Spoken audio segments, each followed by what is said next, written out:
आघातात युद्धजन्य परिस्थितीमुळे युद्ध भडकल्यामुळे डिझेलचे दर वाढले, तर दुसरीकडे प्रदूषण आणि हवामान बदलामुळे माशांचं स्थलांतर सुद्धा वाढलंय।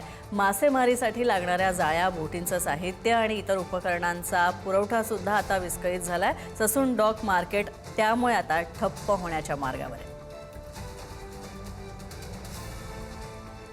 आखाती युद्धाचा फटका हा भारत देशातल्या सर्वसामान्य नागरिकांनाच नाही तर आता मत्स्य व्यवसायाला देखील बसलेला पाहायला मिळतोय। सध्या मी आलेली आहे ससून डॉकला आणि आपण जर पाहिलं तर माझ्या मागे जो डिझेल आहे तो डिझेलचा पुरवठाच होत नसल्यामुळे या ज्या बोटी आहेत मासेमारी व्यवसायासाठी आलेल्या त्या ठप्प झालेल्या पाहायला मिळतात।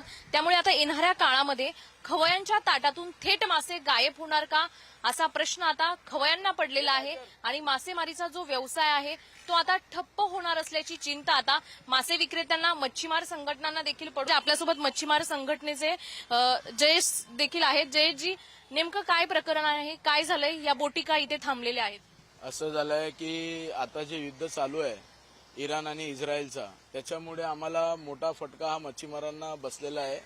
आणि डिझेल वाढीमध्ये जे झालेलं आहे, जे रिटेल आणि बल्कचा जो विषय आहे, कारण का आम्हाला जो येतो, जो सरकारमधून जो आमचे डिझेल कोटा मंजुरी होतो जो प्रत्येक संस्थेचा, त्या संस्थेमागे आमचा मच्छीमारांचा जो परताव्याचा जो डिझेल येतो, तर आमचे जे मच्छीमार खाते आहेत त्यांच्याकडनं नितेश राणेजी आमचे मंत्री आहेत, तर त्यांना नाही भेटून, कारण का एवढ्या रेटनी जे झालेले रेट आहेत, कारण का तुम्ही बघितलं रिटेलला अद्याप 90 रुपयानेच काहीतरी येते।